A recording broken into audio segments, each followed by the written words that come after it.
מדברת מרינה, יש לי בת, קוראים לה ילנה, והיא אוהבת לבקר בבלוג שלך. יש לך בלוג? אתה מהבלוג? מה לא? יש לך בלוג, אתה כזה עם שער ארוך, נכון? מה לא? אתה משקר, תקשיב. אני ראיתי בהיסטוריה של המחשב של הבת שלי, היא כולשת לך הרבה בבלוגים וכל היום מדברת עליך כמה אתה יפה וכמה הכל. וואלה. כן, וואלה. תקשיב, אני רציתי באמת לשאול אותך איך אתה מתנהג והכל, כי הבת שלי אני מאוד מפחדת עליה, היא מאוד התאהבה בך ואני... דיורים, אין מי זה.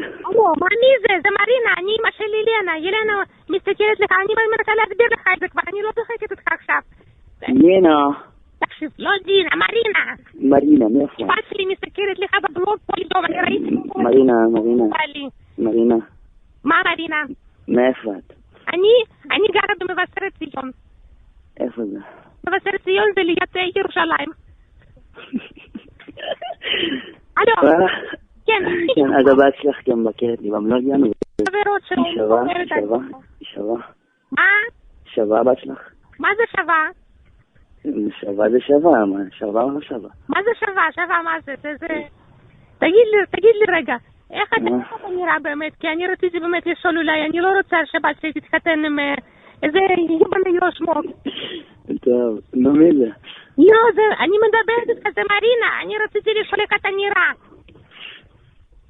אני? כוסון מטורף, יענו, משהו מפחיד. מה זה כוסון? אני לא...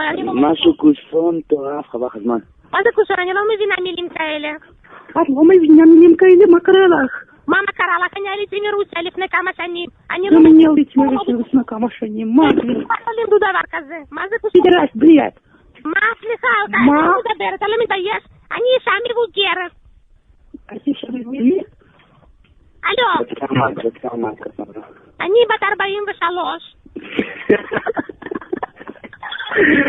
מי זה?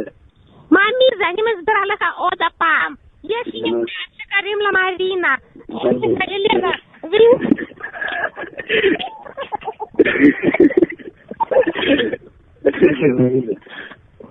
מה אתה לא מבין? יש לה בת שקוראים לה מרינה.